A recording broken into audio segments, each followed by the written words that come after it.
পৃথিবীর কোন শক্তি, কোন ন্যাটো, কোন ইউনাইটেড নেশনস, কোন ইউরোপিয়ান ইউনিয়ন, কোন IMF, কোন ওয়ার্ল্ড ব্যাংক, কোন সাম্রাজ্যবাদী শক্তি এই ভবিষ্যৎবাণীকে ঠেকাতে পারবে না।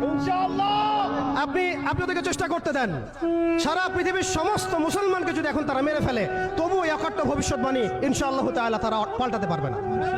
এটা আমাদের আশার জায়গা, এটাই হচ্ছে চূড়ান্ত বিজয়। এবং ঈসা আলাইহিস সালামের হাতে আগামী 40 বছর লিখে রাখেন আপনারা, এরপরের 40 বছর ওই বাইতুল মুকাদ্দাস থেকেই সারা বিশ্বে ইসলামী খিলাফা কায়েম হবে ইনশাআল্লাহ।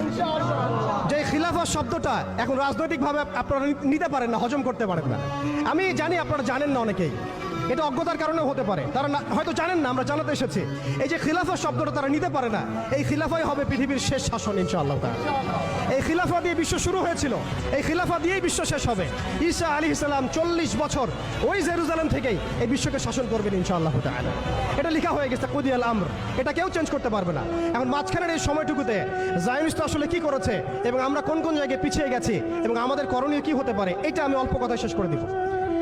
এক কথায় দেখুন, জায়নিস্ট মুভমেন্ট গঠন করার পরে তারা সর্বপ্রথম, ভালো করে খেয়াল করেন, তারা সর্বপ্রথম একটা ঐক্যবদ্ধ প্ল্যাটফর্ম এনেছে। আমরা দেখেন সারা বিশ্বে এখন পর্যন্ত মুসলিমরা একটা ঐক্যবদ্ধ প্ল্যাটফর্ম করতে পারি নাই। তারা ঐক্যবদ্ধ একটা প্ল্যাটফর্ম করেছে এবং সেই প্ল্যাটফর্মকে কেন্দ্র করে তারা সবার আগে খেলাফত ব্যবস্থাকে ধ্বংস করেছে। অটোম্যানদেরকে তারা পরাজিত করেছে।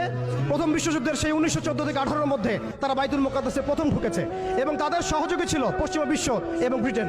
আজকে আমরা ইসরায়েলের এগেনস্টে কথা বলি ঠিকই, কিন্তু পশ্চিমা বিশ্বের এগেনস্টে আমরা কথা বলতে পারি না। আমরা ব্রিটেনের এগেনস্টে কথা বলতে পারি না। আজকে আমরা ইসরায়েল বিরোধী কথা বলি ঠিকই, আমেরিকার এগেনস্টে আমরা কথা বলতে পারি না।